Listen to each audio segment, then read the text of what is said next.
In this video, you'll discover one of the top causes of insulin resistance that you've never even heard of before. Hi Wellness Warrior, I'm Dr. Zyrowski, and we want to really break down why you could be suffering from insulin resistance. This is a huge problem in today's society, and there's a good chance even you are suffering with it. Now, the reason we take this problem of insulin resistance so seriously is because insulin resistance leads to chronic disease. If you look at the heart disease, the Alzheimer's, the thyroid problems, the cancer, all the issues that people face today, diabetes, at a very high level. The reality is insulin resistance is right here at the cause. Even people who have chronic inflammatory issues, if you're suffering from that, insulin resistance can be a cause of that.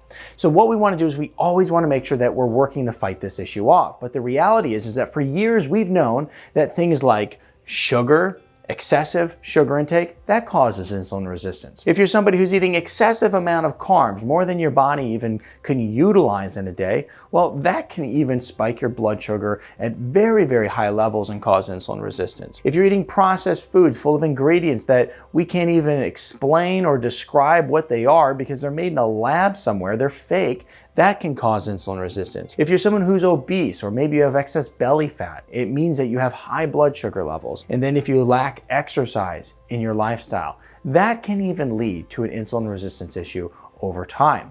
So these are the common things we've always looked at, but there's new research out there showing that there may be something that's even worse. And I think it is worse personally because it's the thing that's unexpected, the thing that we literally could be poisoning ourselves with that's causing insulin resistance all while we're trying to eat healthy and do the right thing. And so this thing that is worse is going to be the chemicals in our food and the chemicals in our environment. So let's look at pesticides and herbicides first, okay? So let's say you have insulin resistance and you're trying to eat leafy greens and you're eating good, healthy vegetables, and then you find out that they're covered with pesticides and herbicides, in which they are. This is a huge problem in the way that farming is done today, is everything's covered in dangerous chemicals.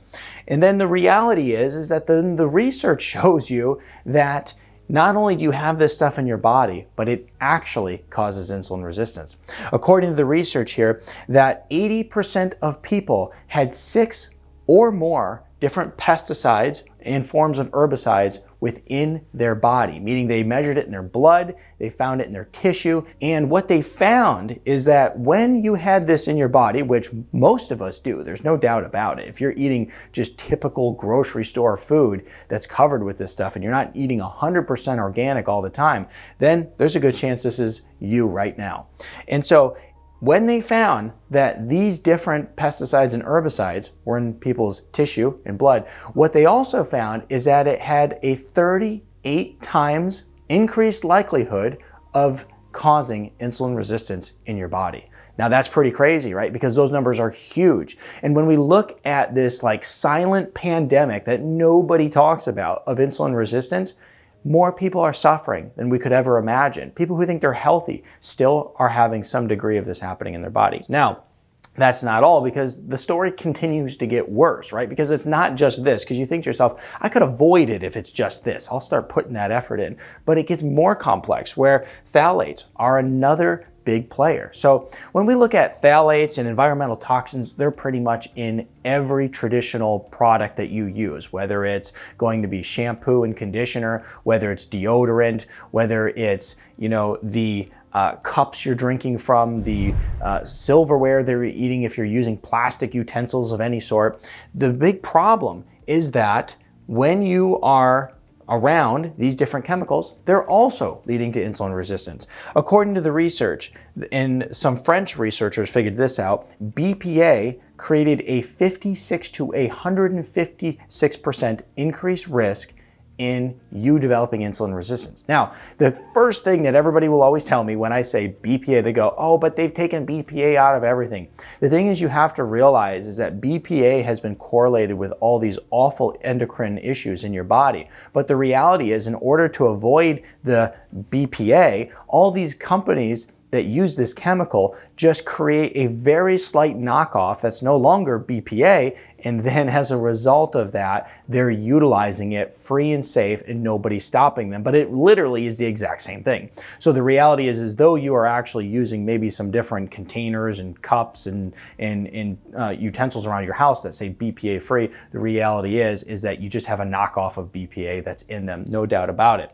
And so that's a huge issue. Now, there was a review in Lancet that showed that phthalates in your urine. So if you went and got tested and you had phthalates in your urine, you had a 48% more likelihood of developing insulin resistance. So what's the moral of the story here? Is that toxic chemicals are endocrine disruptors that are destroying your metabolic system and causing insulin resistance. Not just this crap over here, not just the bad foods and the high sugar, it's also the toxic chemicals that you have to watch out for. And this is why doing things like a regular detox is important. Supporting your liver is very important. And the reason for this is because your body is not designed, though it is full of detox organs, it is not designed to pull out these heavy chemicals that we are just contaminated with every day from the healthy food that we eat, like, because strawberries are one of the highest sprayed fruits with pesticides and herbicides. Apples, one of the highest sprayed fruits. So even the healthy food that we're eating is covered with this stuff. And then even down to our clothing and the different beauty products in our home, we have to make sure that we are doing everything that we can to avoid environmental toxins and supporting the liver so it can help further remove this stuff from our system. And then read labels, okay? Read labels and make sure that these different environmental toxins are not within the products that you're using. If you want to learn more about how to detox your body, I'll put a link in the description below.